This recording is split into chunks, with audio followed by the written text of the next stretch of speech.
11/22/63 ये date JFK की assassination की रियल डेट है। ये शो सेम नाम के नोवेल पे बेस्ड है। इस शो का नोवेल स्टीफन किंग द्वारा लिखा गया है और ये नोवेल 2011 में पब्लिश हुआ था। इस शो में टोटल 8 एपिसोड है और हर एक एपिसोड 44 से 81 मिनट का है। कास्टिंग की बात करूँ तो इस शो में लीड रोल में जेम्स फ्रैंको, सारा गैडोन और क्रिस कूपर है। ये एक टाइम ट्रैवल शो है। ये शो रियल इंसिडेंट पे बेस्ड है, इसीलिए ये शो में कुछ कैरेक्टर ऐसे हैं जो रियल लाइफ में भी एग्जिस्ट करते हैं। उनके नाम में भी कोई चेंजेस नहीं किया गया है और कुछ सीन्स को भी रिक्रिएट किया गया है, क्योंकि स्टीफन किंग जब ये नॉवेल लिख रहे थे तो वो चाहते थे कि इसे एक रियल टच दिया जाए ताकि लोग इस कहानी से आसानी से जुड़ पाएं। अब हम प्लॉट के बारे में बात करते हैं। जेक एपिंग एक इंग्लिश टीचर है जिसका अभी रिसेंट में डाइवोर्स हुआ है और जेक लिस्बन मेन में रहता है। एल टेम्पलेटन जेक का पुराना दोस्त है। एक दिन एल जेक को बताता है कि तुम्हें टाइम ट्रैवल करके पास्ट में जाकर USA के प्रेसिडेंट JFK की हत्या होने से रोकना है।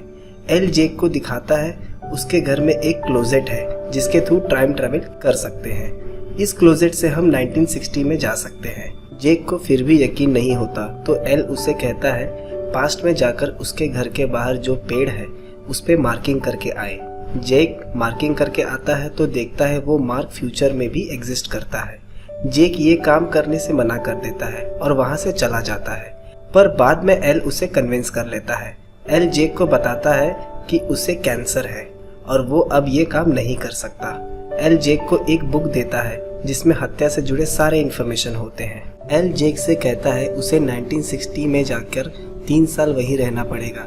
JFK की हत्या 1963 में होगी, उसे ये काम पास्ट में ही रहकर करना होगा। जेक कहता है मैं इतने साल पास्ट में कैसे रह सकूंगा। एल बताता है कि पास्ट में तुम कितने भी दिन बिताओ पर यहाँ सिर्फ 2 मिनट बीता होगा और कहता है पास्ट से सावधान रहना क्योंकि ये कैंसर मुझे पास्ट से ही मिला है।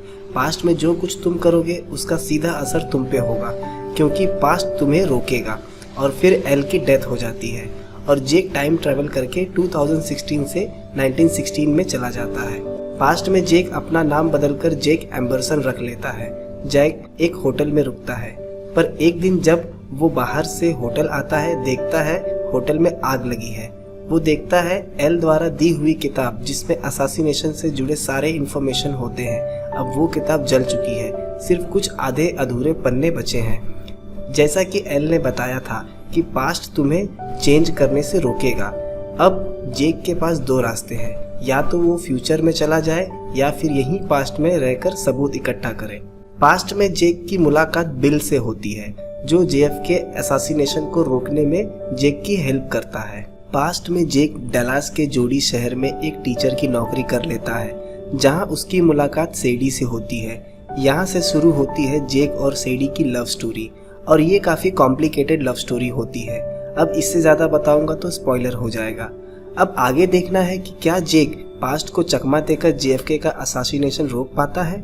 अगर आप सोच रहे हो इसमें बहुत सारे टाइम डायमेंशन और पैराडॉक्स ट्रैवल देखने मिलने वाला है तो अभी रुक जाओ, इसमें ऐसा कुछ नहीं है क्योंकि जेक जब पास्ट 1960 में जाता है तो वहाँ 3 साल तक रहता है, 1960 से 1963 तक, और पूरी स्टोरी यही 3 सालों के बीच की है। जेक सिर्फ एक बार टाइम ट्रैवल करता है।